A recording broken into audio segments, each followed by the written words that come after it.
The seat of power, Malacanang, is very near the INC rally venue. But even before the protest action was moved there, security in Manila has been tight for days. Now, to tell us more about this is mobile journalist Evan Tarinque. Evan, go ahead.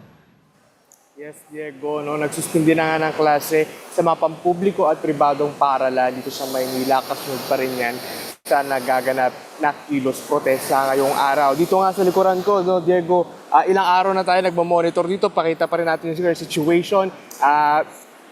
Simula nga nung Martes, no, nakalagay na itong mga concrete barriers, pati na itong mga barricades, itong mga barbed wires at yung mga container vans sa harapan nga ng Mendiola Peace Arc. Hanggang sa ngayon nga, pati dito sa may Legarda Street, makikita natin na barado pa rin yan ng mga container vans. Ganon din sa may Recto Avenue. Ang difference lang ngayon, Diego, yung location ng kilos protesta ngayon, mas malapit dito sa Mendiola. No? Nasa around 2 kilometers lang yung layo nung Liwasang Bonifacio dito nga sa may Mendiola. Kaya naman so far hanggang sa ngayon talagang heightened security pa rin yung pinapamalas ng PNP dito sa Mendiola. Pero ayon naman sa kanila, no, nauna nilang sinabi na kumpleto naman at sapat naman yung augmentation ng mga kapulisan dito sa Mendiola. Yung kanilang binabantayan talaga is yung pag-spill over nga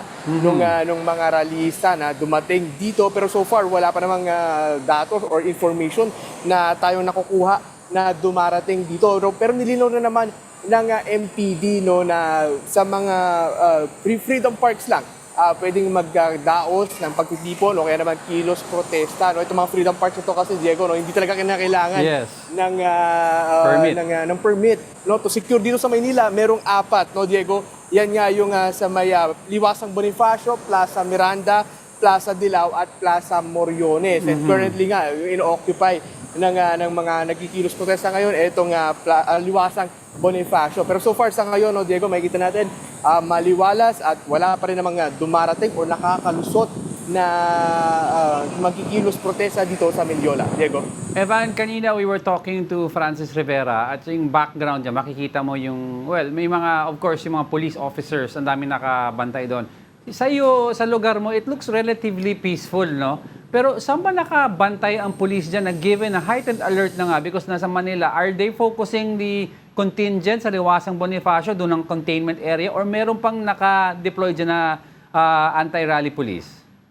Actually, Diego, no, meron mga naka-deploy pa rin dito na nakapulisan. No? Ang kadalasan sa amin, karamihan sa kanila kasi nandun sa may bandang entrance nung papasok dito sa Mendiola. Doon mo talaga makikita yung volume ng mga kapulisan kung saan nga doon sila nag-aantay at nagmamonitor. No? Pero dito kasi banda, nasa looban na kasi tayo ng Mendiola.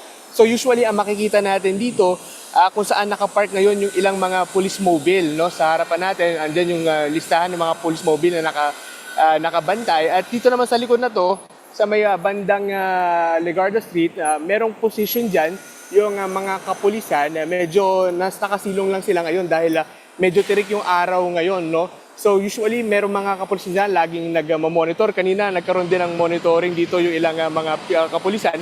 Sinilip nila yung current situation. Pero ito makikita natin medyo maluwag pa naman at wala talagang sasakyan or 4 wheels na makakadaan dito, no? Pero in terms of contingency or ating mga deployment, no, Diego, dun sa nakuha nating datos, no, mas mahigit 2,000 yung mga kapulisan na nakadeploy sa paligid nga or sa area nga ng Malacanang. Kasama na yun dito sa Mendiola. Diego. All right, thank you for that report. Mobile journalist Evan Tarinque reporting live.